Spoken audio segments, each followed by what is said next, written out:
Hey guys, it's Julia, and for today's video I'm going to be talking about these three books right here.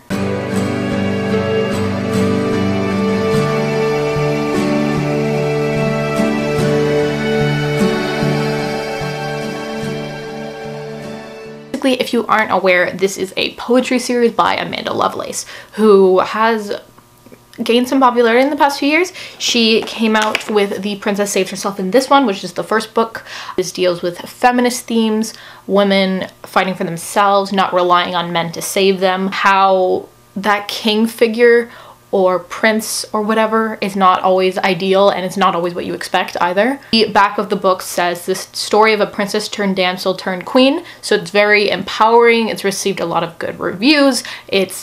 You've probably heard a lot of booktubers talk about how good it is. And The Witch Doesn't Burn in this one came out, which this one focuses more on witches and the Salem witch trials and covens and all that fun stuff, which I love.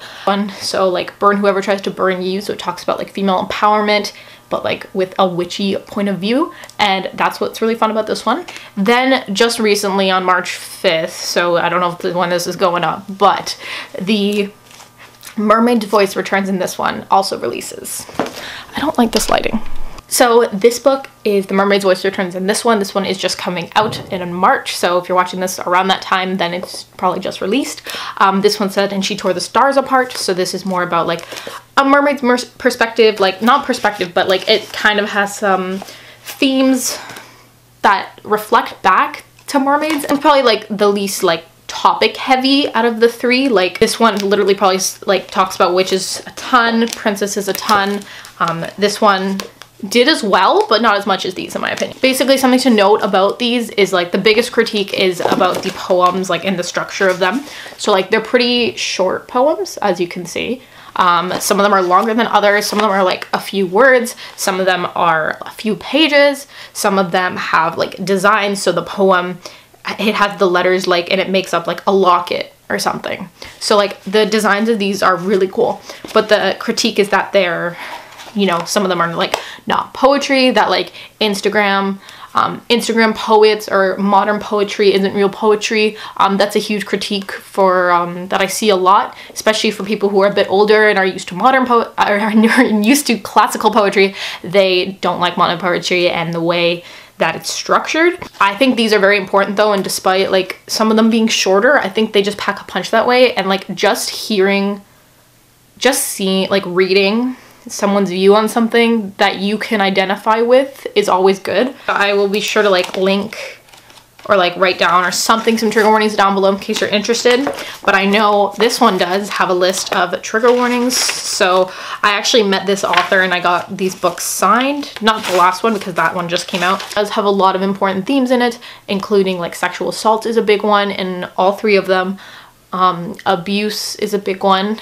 I feel like these books are mainly geared towards women because of just like that princess mermaid aspect as well.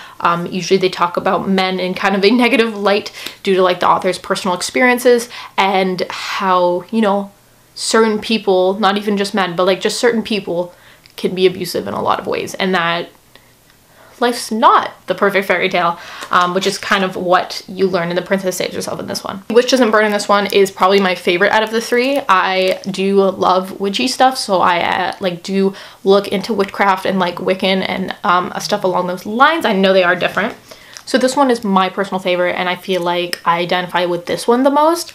And just because I do like witches, not to say if you're not practicing witchcraft you won't like this, but it's just, if you're interested in the Salem witch trials at all and you like those kind of stories, this is like a really good version of it that also deals with like really tough topics, but does have that element throughout it that brings like the magic and the witchiness and all that stuff. Like Burn Whoever Tries to Burn You is like a huge thing throughout this, so like I just really like that, and like standing up for yourself, and these just have such important themes in them, and definitely depending on who, like I would suggest these to like most people because of how empowering they are and about how much they talk about and how important they are for like just women especially to read, but like anybody, honestly. Like I know there's a lot of there's obviously a ton of other people who have read and enjoyed these books as well other than females, but I'm just saying like I'm like especially if you've been through something and you're able to read about like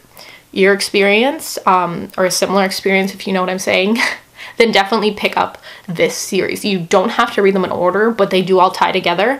So like the first book is technically the princess saves herself in this one, then the witch doesn't burn in this one, and then the mermaid's voice returns in this one. So this is like them, like the voice coming back, you know, witch is not being burned and like avoiding the like execution and like getting through things themselves. And then the princess saves herself in this one is more about like a female doing them, being them. And yeah, so these books are some of my favorites. I just wanted to talk about them today. I have rated 4 stars, 4.5 stars, and 4 stars, all of which were sent to me by Andrews McMeel Publishing at some point in exchange for an honest review, so thank you so much to them. I absolutely adore these books. I think they're wonderful. I think they have important messages. I really like Amanda Lovelace's writing, and I think her poems are always really strong. I don't think they lack in a lot of areas. I've read so many poetry collections now, and like I've always gone back to these. I've reread these both like 2 or 3 times each. I just really enjoy them, and when I need poetry to read, I always grab towards these. I'm sure I'll be reading this one, giving it another go, just because I like rereading her stuff and I like this author's work so much. They're all like 4 to 4.5 star reads for me. Like I don't give a lot of books 5 anyways, but like they're all very high rates for me. But like this one's probably like my least favorite, then with Princess, then with this one. So like if you've read all of them, let me know like your order that you think that you like them the best. Obviously personal preference, but yeah.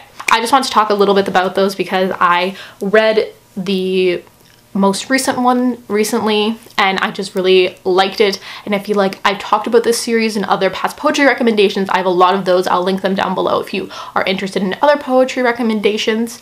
Obviously, I'm not trying to bash anyone that doesn't like these books or that loves these books. I'm just giving like my opinion, and I know there's people who have very specific critiques about not just her collection but other modern poetry writers and how they structure their poems and how it's not real poetry and things like that. So I just wanted to mention that because I know that might come up in the comments. But yeah, I love it so much. I also like other poetry, so like I'm not just into modern poetry. I do like some older poems as well. I'm a big fan of like Sylvia Plath and things like that. So I think these are wonderful modern poetry collections, and definitely if you are interested in getting into poetry, I would suggest these.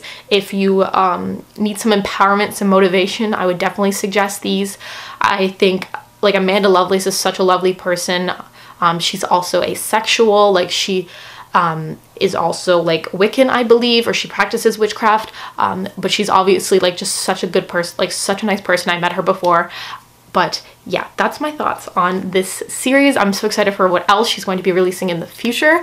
Let me know your thoughts in the comments, and if you like this video, give it a thumbs up. Let me know your thoughts on these books in the comments if you've read any of them. I will have like a list of trigger warnings down below just for you guys in case, or like a link to some trigger warnings just for you guys to have in case you need them. So thank you guys so much for watching, and I'll see you super soon. Bye!